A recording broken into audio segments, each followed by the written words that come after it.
This is Game Set Match Kentucky, episode 39, recorded on Wednesday, July 17th, 2024, entitled, We're Kind of in a Hurry.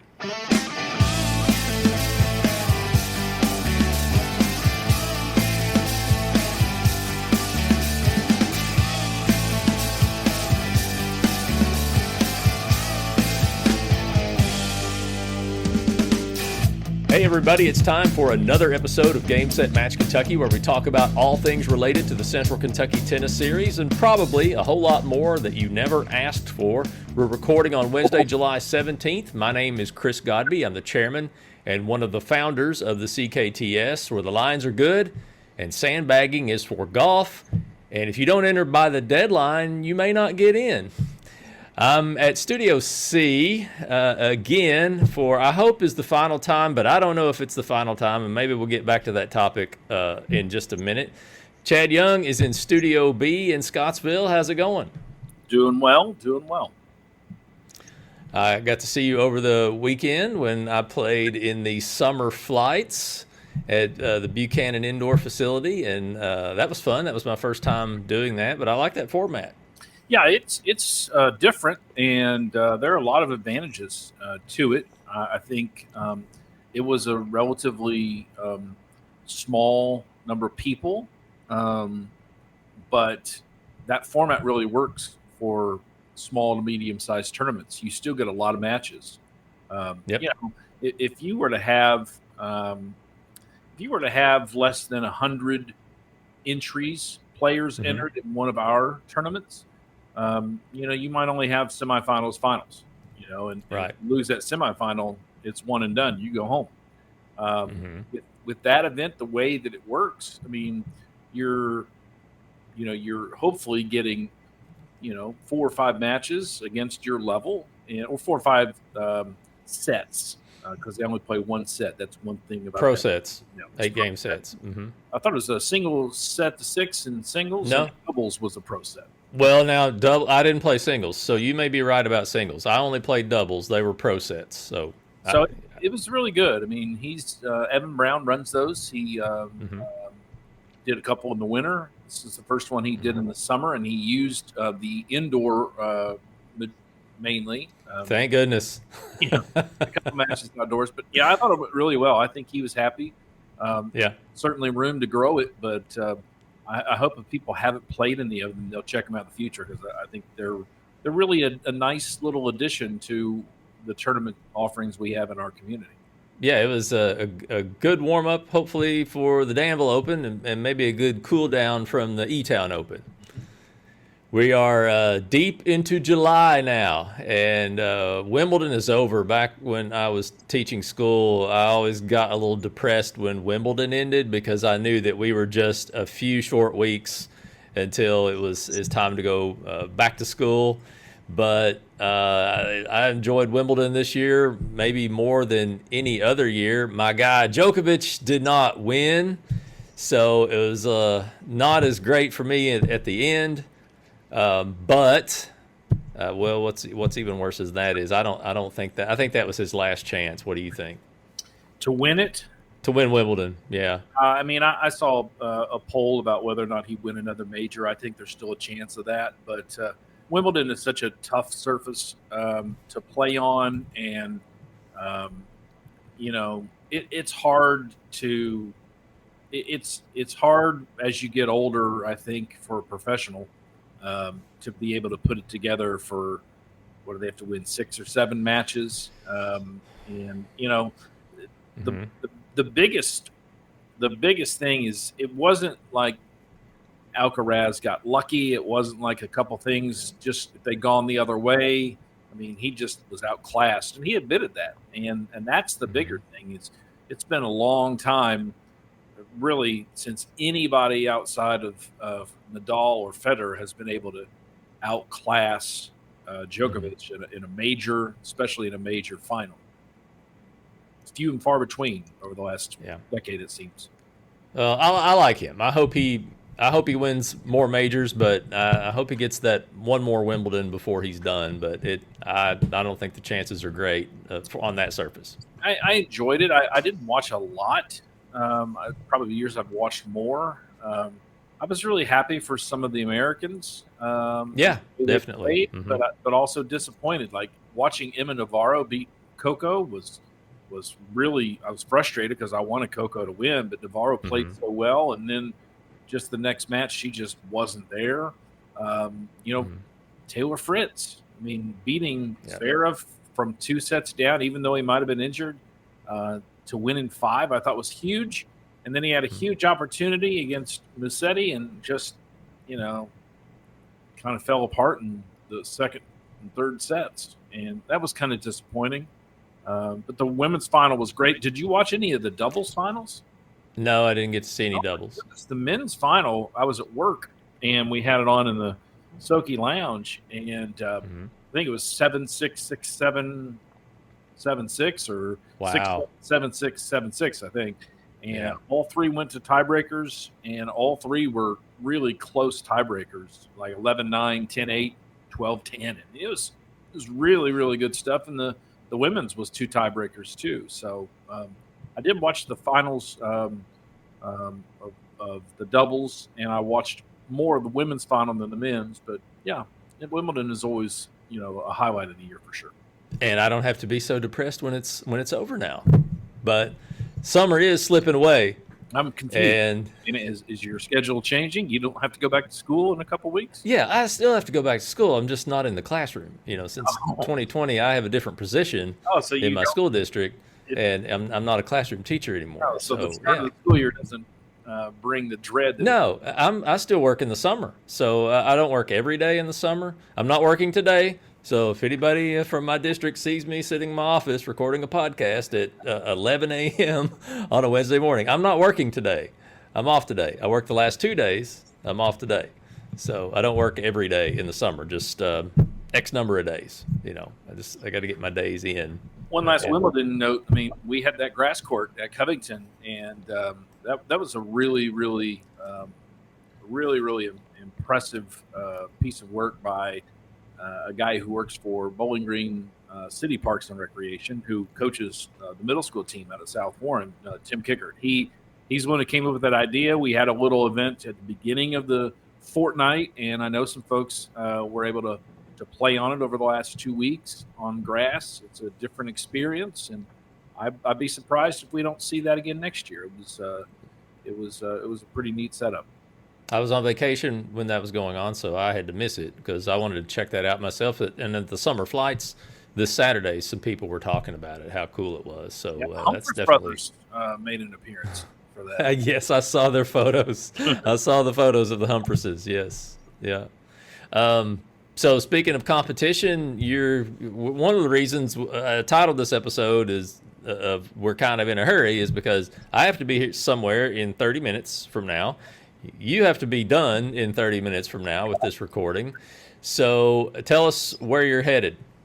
Well, you're not headed there today, but where you're getting ready to go. Short term, I'm headed to work. In the long term, we're headed down to Alabama for the 40 and over sectional championships. There's some other Kentucky teams, some headed this weekend to Auburn, Alabama.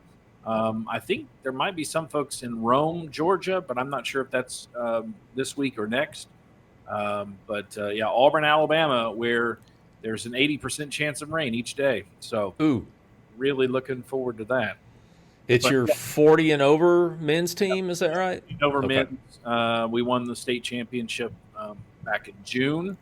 And we're headed to sectional. If a lot of folks I know play USDA League, and this is only the third time I've played in a sectional. We played last year in the combo sectional because the team who won couldn't play.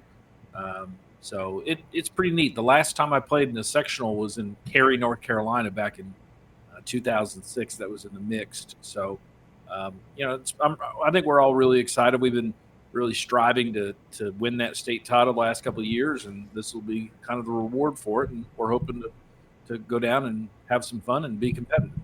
Well, good luck to you guys. Thank you. I haven't gotten to play a lot myself. The summer flights was my first time on the court in a while. I'm still in the middle of this remodel that I've been talking about for a long time. And when I mentioned a few minutes ago, I hope this is the last time I'm in Studio C doing this podcast. And maybe I'm in Studio A next time, depending on how many weeks down the road we record again. But there's the mess right now as it is in the picture. And if I can ever... You sent it to me. I thought you could definitely see some progress. It's coming along. Yeah. It's just a lot of it's now up to me, and not up to the contract labor anymore. A lot of it's up to me. So I'll get it together, and it'll be nice. I hope. So anyway, on this episode of Game Set Match Kentucky, we're going to look at the results of last weekend's State Farm Etown Open that took place in Elizabethtown. Our own Chad Young was there. We'll take a look at what's also coming up next for the CKTS. But first, let me tell you about Vision Cabinet Source in Campbellsville, Kentucky. They are a kitchen and bath cabinet supplier that ships all over the United States and has for over a decade. Whether you're building a new home or renovating a room in your home or building a podcast studio, Vision Cabinet Source can provide you with classic cabinet styles that are well built and affordable. You'll also find that they go above and beyond to provide service that exceeds expectations, from answering your initial questions to ensuring that you're happy with the final delivered product. Every Vision cabinet is built upon their promise to deliver well-constructed cabinets made from solid hardwoods, classic versatile designs that complement your style, affordable options that fit your budget, on-time delivery with shipment within 24 hours. Accessible personal service you can count on as well. They have many different painted and stained lines of cabinets that are stocked at their warehouse in Campbellsville, Kentucky. In making these beautiful cabinets, they have a 17-step finishing process that assures top quality craftsmanship. Go online and look at their styles and designs for yourself, and you'll agree that they do great work at an affordable price. Check them out on their website at visioncabinet.com, or you can call them at 270-465-3222. Tell them you heard about Vision Cabinet Source right here on Game Set Match Kentucky. Yeah, look for them on future podcasts too. I mean, they've got they're front and center in Studio A. They look great. I've got some base cabinets from Vision. I had countertops put on them the other day. I'm going to build shelves above that, so that's who knows. That'll be my first hand at real carpentry if I do it myself. I may cheat and buy some IKEA stuff and install it on top of there. That may be what I end up doing. I don't know. We'll see. After you've told people that you're going to do it yourself, and they're going to go, "Wow." Did I say that I was going to do something? There in the same sentence, I said, I'm going to do it, and then I said, maybe I won't do it. So, I don't know. He said he was going to dabble in carpentry, and those look like they came out of an IKEA store. I may get them from IKEA and then try to pass them off as my own. Well, those Vision Source cabinets look really, really good. Well, thank you. Thank you. I like they have the and I know a lot of other cabinet companies do this, but they have those drawers that you can't slam them. Like you kind of push them closed and then they just glide closed. I don't know. All right. Anyway, just nice little touches like that. So you went to Elizabethtown last weekend. You played in the Etown Open. They had no rain, right? Not that I know of. Nope. I was one and done, and I was out of there by 2:00 on Saturday. To my knowledge, there were no weather delays or anything. I don't think there was. I couldn't be there myself, so but no rain. Roger probably praising the Lord for that, because yes, that tournament's been snake bitten with rain the last couple of years. It has had some rain issues, yes, for the last few years, but not this year, and maybe that's a new trend for the Etown Open. Are you ready to start with the juniors? We'll go through the results of the finals of all the junior divisions. Well, before that, I would like to say I'll give a nod to the Etown Tennis Commission. That's one of the nicest facilities in the state right now. One of the largest. I mean, they've got 15 courts now, 15 courts at one location. I don't know that anybody else in the state has that. I mean, they do at UK. They I don't know anywhere else that has that many courts in one location. And maybe we should see some things start moving to E-Town, maybe USTA, maybe KHSA, but a nod to the E-Town tennis folks, because that is really, I think, the premier outdoor tennis venue in the state right now. Yes, I know they just opened 5 new courts that were ready in time for the State Farm Etown Open. So one of my disappointments is not only that I did not get to play, I didn't get to see the new extra 5-court addition they put out there. So congratulations. I know that is a busy park with all the high schools that use it. So very, very, very, very nice addition to what was already a great facility. Do you have the draws up? I do. You want me to start with boys 12 singles? Please do. All right, boys 12 singles. Flynn Sissel defeated Ethan Perpich 6-2, 6-4. In boys 12 and under singles, it was, I have to scroll over because that was a big draw. I have to scroll over and get to the final here. Okay. In the boys 14 and under singles, it was Ledger Sissel defeating Ace Osmond 6-1, 6-1. In boys 16 singles, it was Carson Cunningham defeating Reese Spalding 6-0, 6-3. And in boys 18 and under singles, it was Samuel Bryan defeating Tobias Mandeville in a walkover. Always a fun way to... I don't know the situation there, but it says walkover ill. So hopefully he was okay. Girls 14 and under singles, Paige Cunningham defeated Lilia Kimberlane 6-0 and 6-0. In girls 16 and under, it was Claire Riney defeating Paisley Harris 6-4, 6-3. And in girls 18 singles, it was Peyton Lemley defeating Paisley Harris 6-2 and 6-1. Those are a pair of South Warren teammates. Ah, okay. In boys 18 and under doubles, it was Josiah Castanier and Gabriel Brangers defeating Naru Suji and Ben Farrell 6-1, 6-2. In girls 18 doubles, I think this is cousins versus sisters. Claire Riney and Lauren Bragg defeated Ava and Emma Walker 6-3, 7-5. The mixed 18 and under doubles was a round robin. The champions of that were Samuel Bryan and Molly Bryan. And now we can move on to the adult draws. And if you have those up, Chad, I think we can start with men's open singles. Men's open singles, Zachary Kuo defeated, and I don't know how to pronounce this last name. I think it's Heshimi. I thought it was Heshimi or Hashimi. So Zachary Kuo defeated Chase Heshimi 6-3 and 6-2. In men's C singles, it was Jeremy Boer defeating Larry Kohler 6-3, 7-5. In men's B doubles, it was Hank Campbell defeating Jovan Torres 6-2, 6-0. And in men's 40 and over singles, we have Joe Reed defeating Wade Stone 6-4, 6-2. In women's open singles, there was just one match, but it was a good one.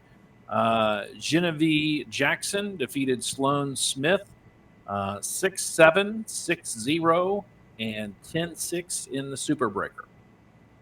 In women's B singles, there was also just a final. Jacqueline No defeats Karina Rosales 6-love, 6-love. In men's open doubles, which was a nice field, there were a number of college kids that played in this one. Chase Heshimi and Matthew Smith defeated Colin Hart and Bernard or Bernie Howard 7-5,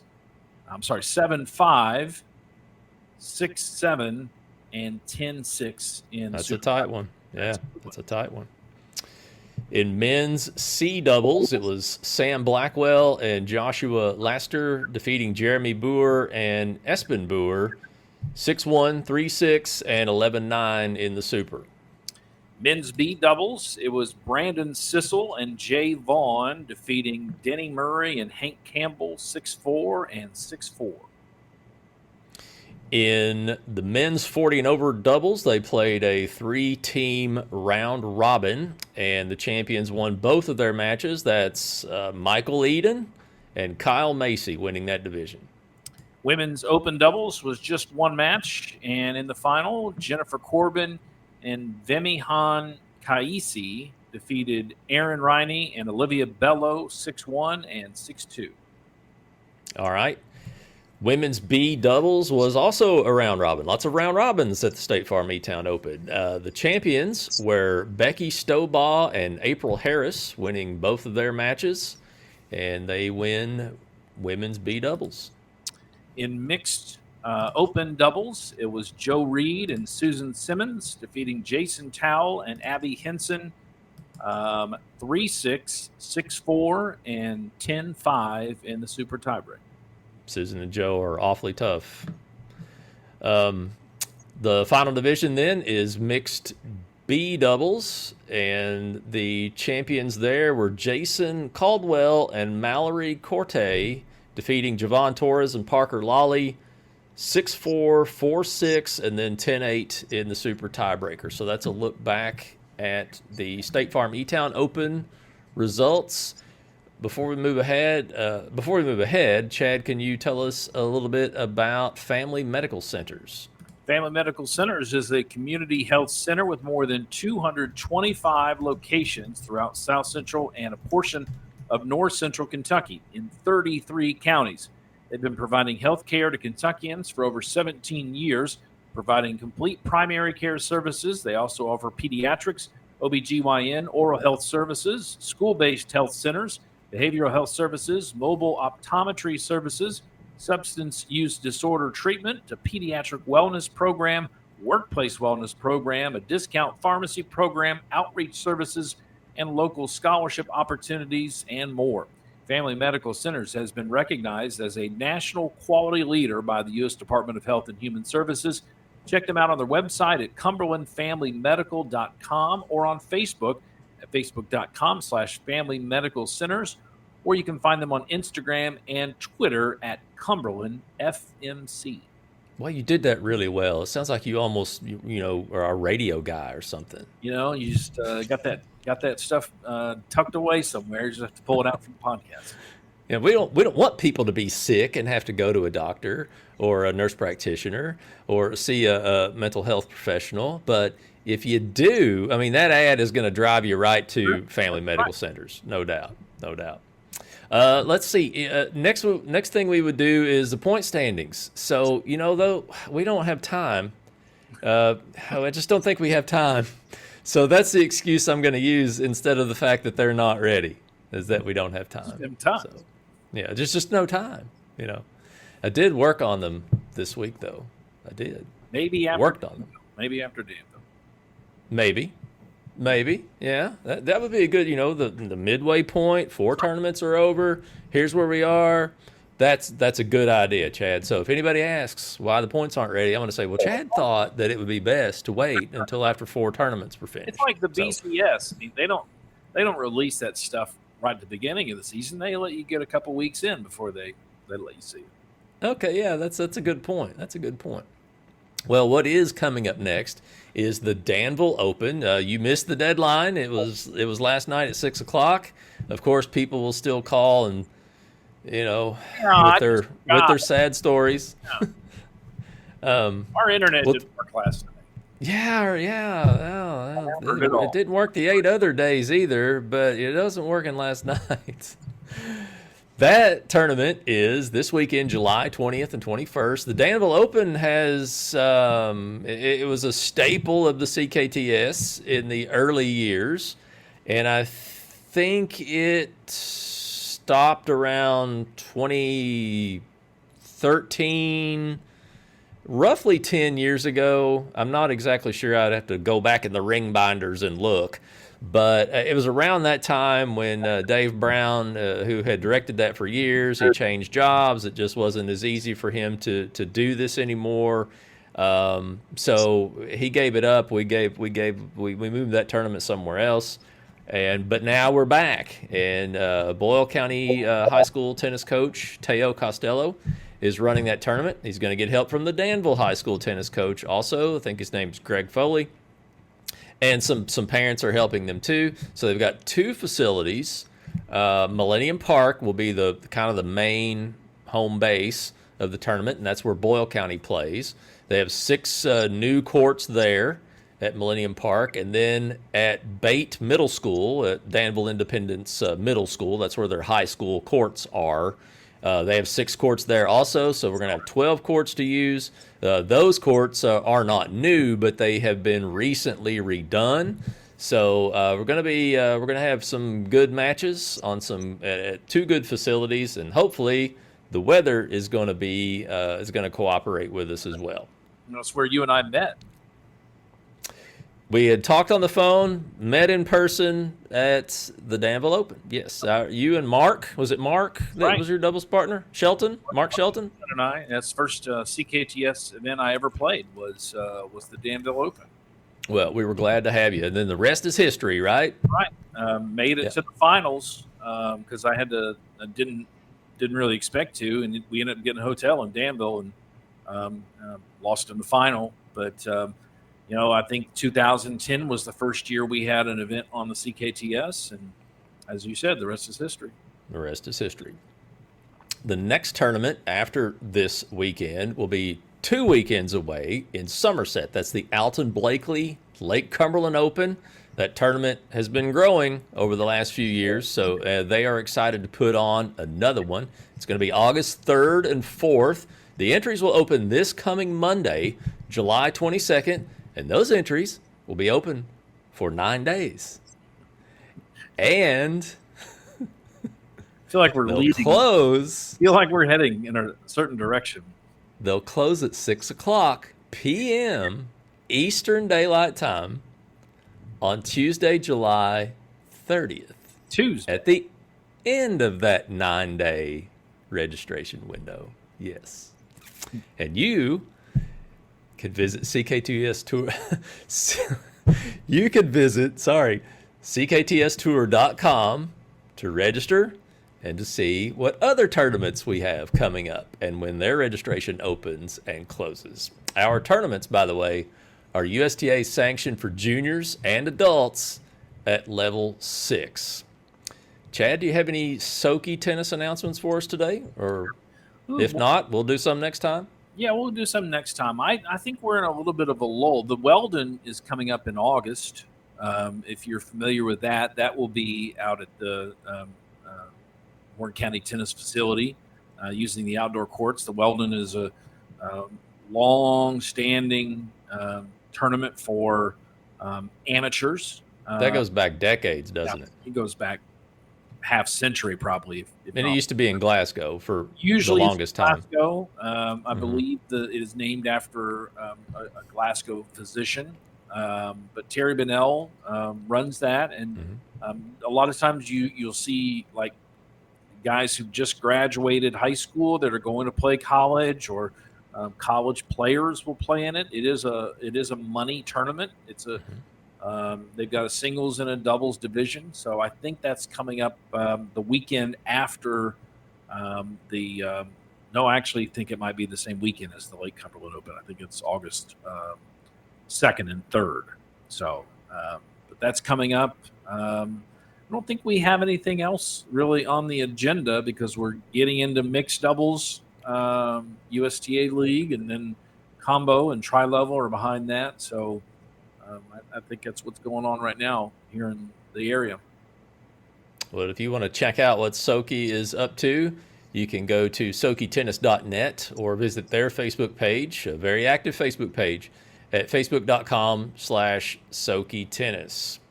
As far as USTA Kentucky, they still have the window open to nominate for USTA Kentucky awards. I don't know if there's a rule either that you can't win the same award 2 years in a row. So I don't know. Hint, hint.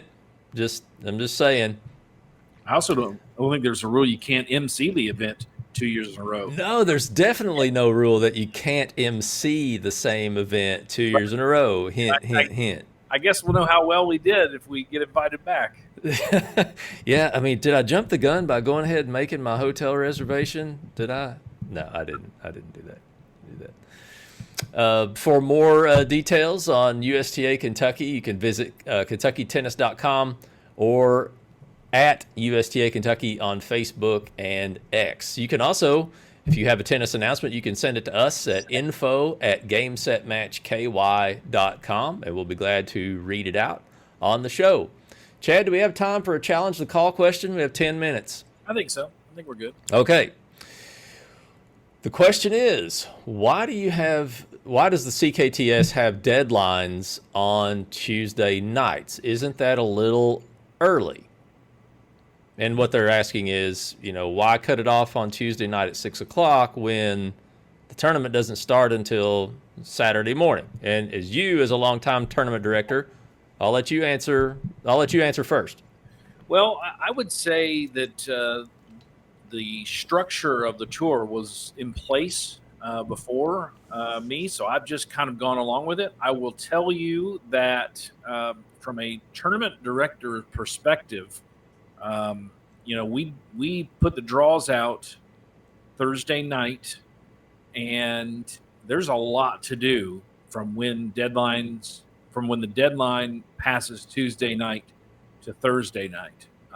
So having it later, I know some other tournaments do it, but having it later gives me anxiety because I really kind of need Friday to kind of get the logistical stuff done. So, I really think that Tuesday deadline is actually later than most. A lot of USDA tournaments, it's like a week before the tournament when the deadline. Is that right? I wondered about that. And that goes to the other thing. If there's criticism of the tour, is that the window is pretty short for registration, but that's because we don't want to have. You'll have some confusion if people are able to register for one event when another one hasn't finished yet. And so that's why we don't open up registration until the Monday after the previous tournament. And so that's what leads to the short window, because we're a series of tournaments all kind of using the same infrastructure to register. At least that's the way that I see why it's done that way. But man, sometimes the Tuesday deadline is later than I wish it were. One thing you get at CKTS tournaments is a lot of times it's a T-shirt. Sometimes it can be a hat, or it can be a towel, or whatever. But trying to do T-shirts when you don't have, it's tough to get T-shirts turned around in 2 days, 3 days. Do you turn yours around that quick? Because most of the other tournaments order theirs. They just make a guess on numbers and sizes, and they just order them ahead of time, regardless of what. I have a formula based on what we end up with.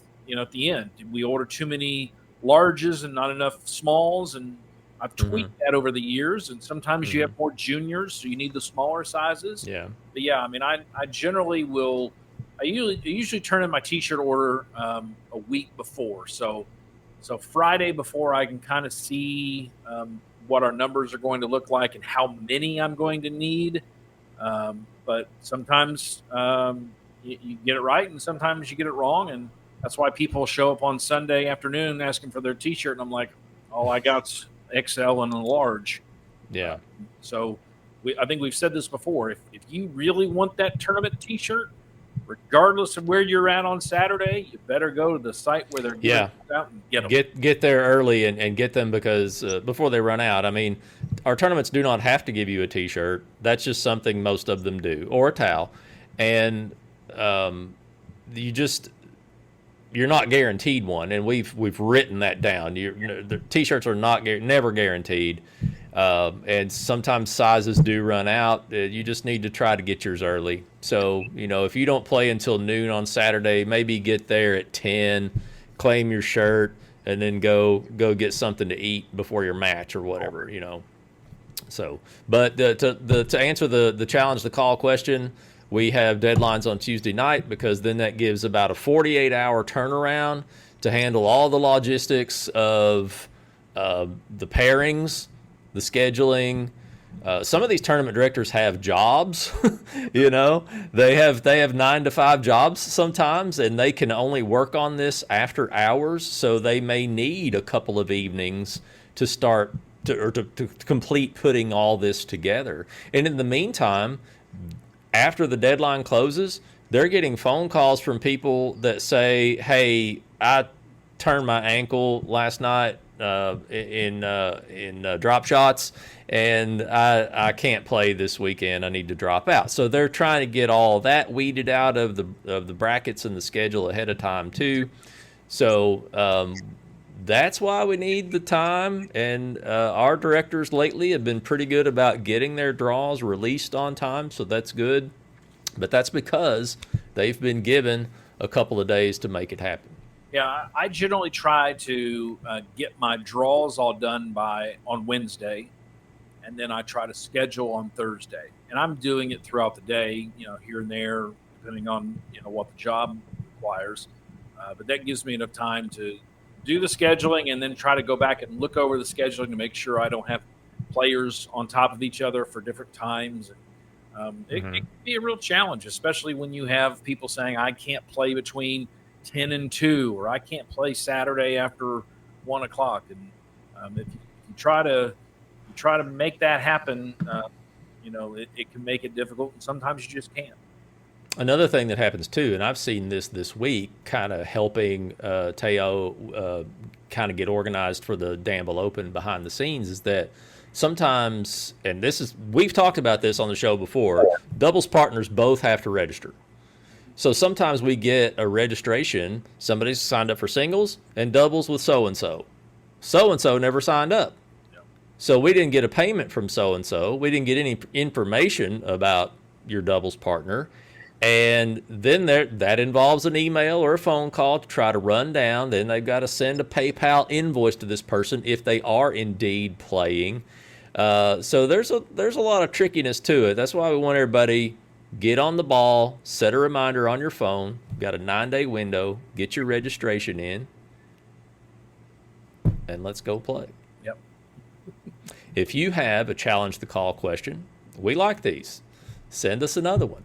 You can email it to challenge@gamesetmatchky.com. So thanks for the question. And that's going to serve out another episode of Game Set Match Kentucky because, like I said, we're kind of in a hurry here. You got 2 minutes before Chad has to leave and get to work. So I'm going to have to read fast.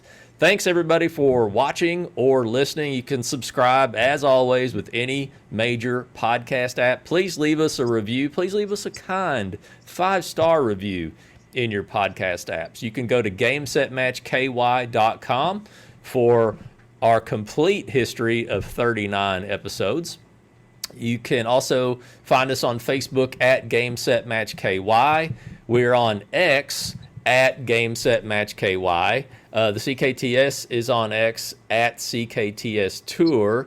Chad is on X at Chad Young Tennis, and I'm on X at Chris Godby. Here's something about X really quickly. We're not broadcasting this show on X anymore.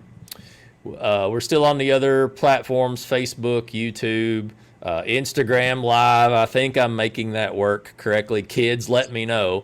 But we're not streaming this on X anymore because X now requires a paid premium account to stream to their platform. So Elon, I love you, but I'm not paying it. Sorry, we can't. We've got other platforms for free. So everybody's just going to have to check us out there. Had you heard about this? It just happened. No, I had not heard about that. Yeah.